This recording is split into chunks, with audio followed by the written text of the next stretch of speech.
Bonjour à toutes et à tous, c'est Sandrino du site Réussir ses relations. Récemment, je vous ai donné une liste de 6 questions à vous poser afin de savoir si vous aviez rencontré le bon ou la bonne partenaire. Aujourd'hui, je vais vous parler d'une seconde méthode qui est de définir les critères d'une relation idéale. Alors, pourquoi définir des critères? Eh bien, tout simplement pour vous permettre de savoir ce qui est important et primordial pour vous dans la relation. Et pour définir cette liste, la première question à vous poser est celle de savoir ce que vous attendez d'une histoire d'amour. Si vous souhaitez être heureux en amour mais que vous ne savez pas ce que vous cherchez, vous finirez dans des histoires où vous ne serez pas heureux. Vous devez donc déterminer quelle histoire vous souhaitez vivre et avec quel type de partenaire.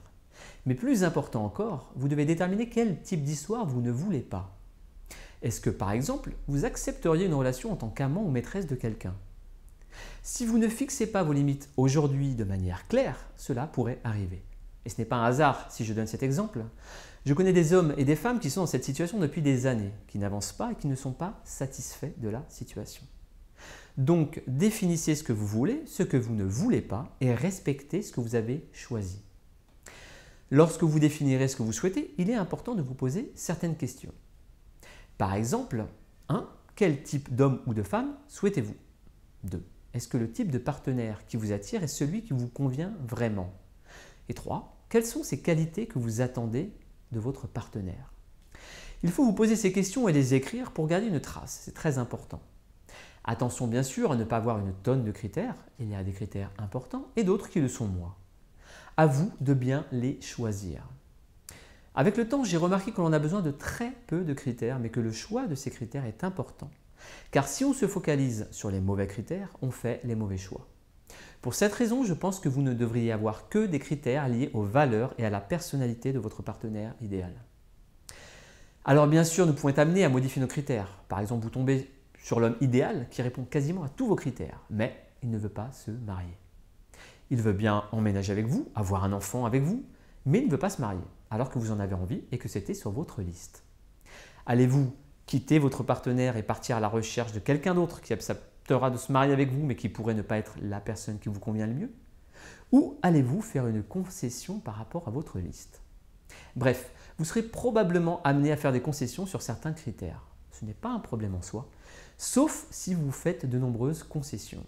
Si c'est le cas, cela signifie soit que vous n'êtes pas avec la bonne personne, soit que vous n'avez pas rédigé votre liste de critères de la bonne manière. C'est-à-dire trop de critères ou des critères qui ne sont pas si importants que cela au final. C'est également un problème si vous faites une concession sur un critère qui est indispensable à votre bonheur sur le long terme. Par exemple, si vous voulez absolument un enfant et qu'il n'en veut pas.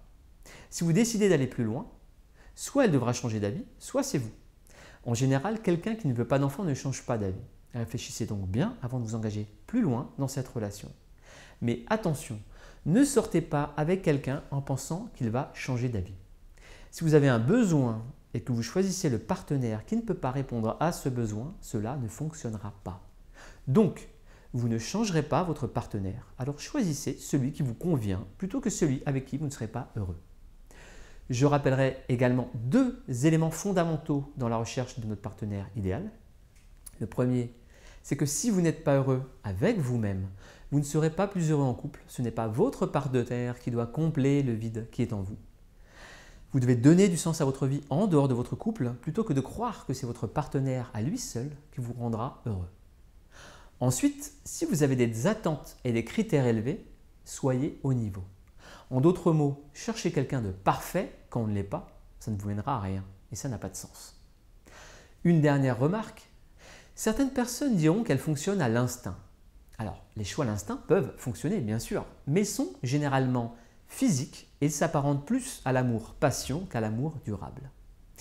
Voilà, j'en ai terminé pour aujourd'hui et je vous remercie de m'avoir écouté. Si vous avez apprécié, n'hésitez pas à en parler à vos amis, à aller voir mon site internet ou à vous abonner à ma chaîne YouTube. C'était Sandrino du site Réussir ses relations et je vous dis à très bientôt.